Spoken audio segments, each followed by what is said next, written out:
Hey, welcome to the channel. So today we're going to talk about chainsaws, two-stroke, and compression, and what's really going on when we're doing a compression check on it, and the problems that we could run into that are fixable without doing a complete teardown. So stay tuned.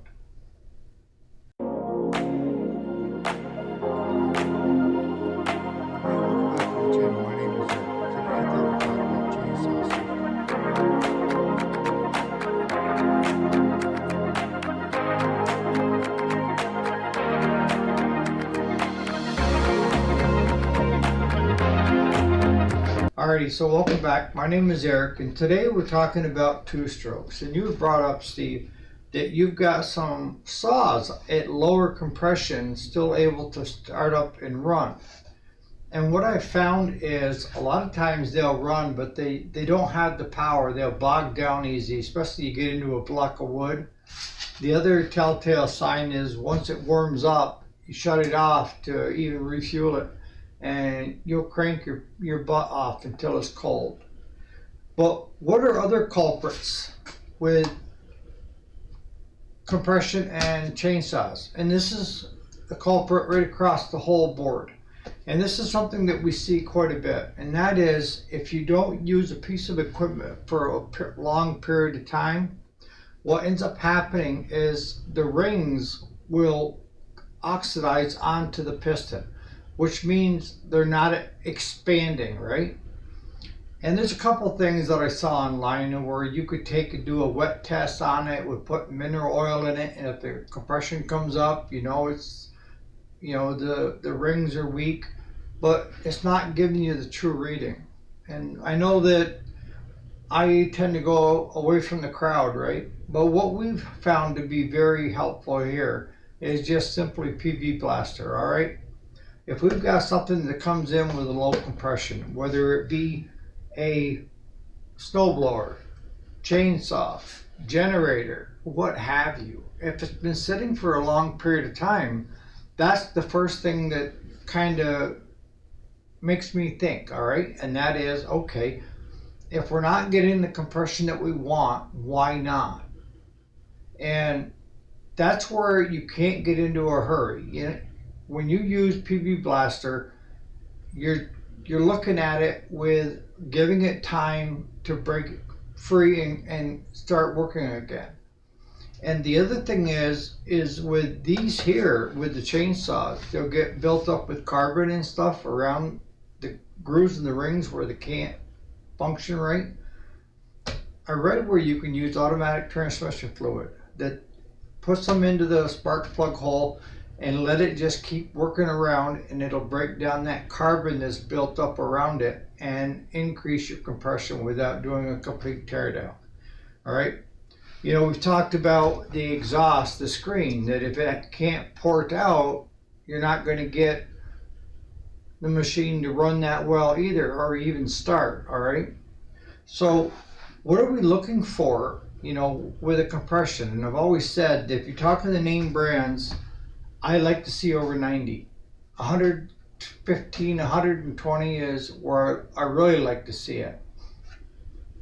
And if you're a do-it-yourselfer or, running a shop that you're not charging a lot or you've got extra time to do it, you can buy the complete rebuild kits for a little bit of nothing, even for the steels and the home lights and that, right on eBay. And, you get everything just drops right into place, right? Short block, kinda. But what other things can we do if we see low compression? And one of the things is, this is a endoscope, and you can get it right on TeamU. That's the cheapest place to get it. And what you can simply do is just take and fire it up.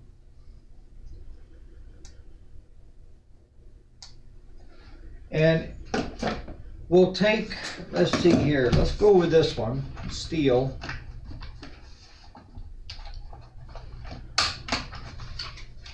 Take that off.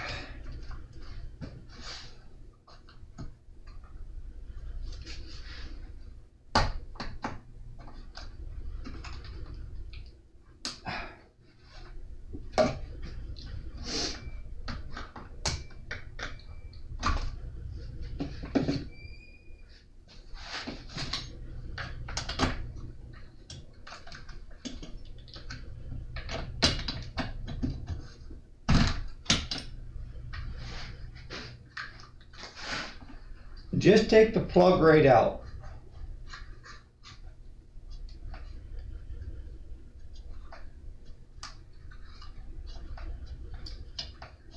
Because you're going to do a compression test on it anyways, right?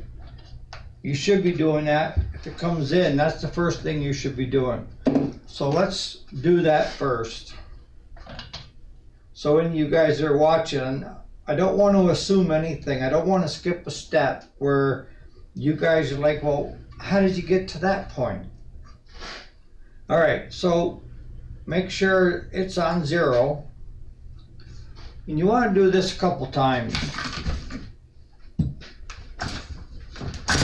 Let me get it out here.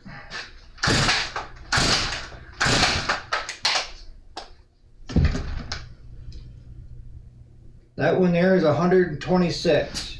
So I don't need to do that another time.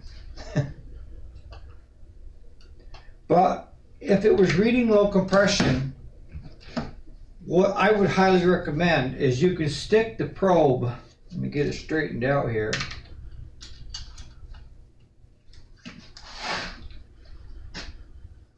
And I'm going to try to bring it over to you. Let me get.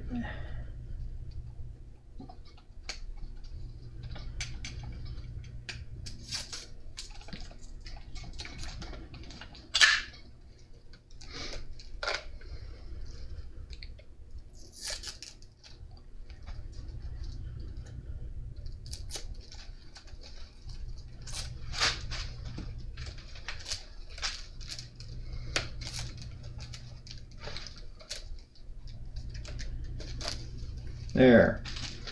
All right, I'm going to stick that into there.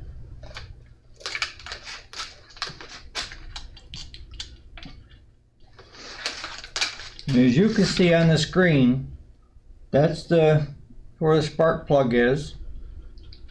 And you should go down into the spark plug hole. You can look at the sidewalls. See how that is? I don't know if you guys can see that. But if you start seeing a lot of grooves or carbon built up here and there, then using a little bit of ATF might be the answer. But the ATF is going to be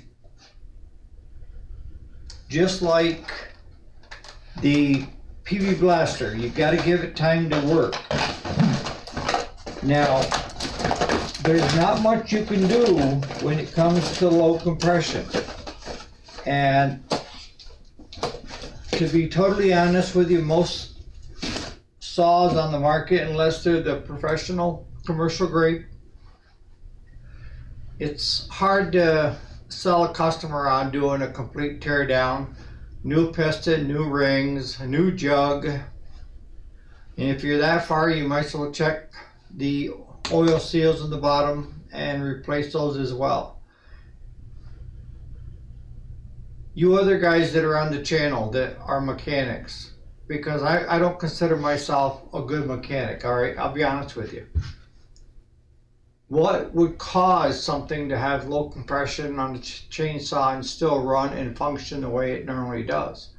That I've never run into. It's either it's got good compression and it runs and drives fine, and it's usually a fuel issue or, you know, spark plug issue. There's something, a coil, but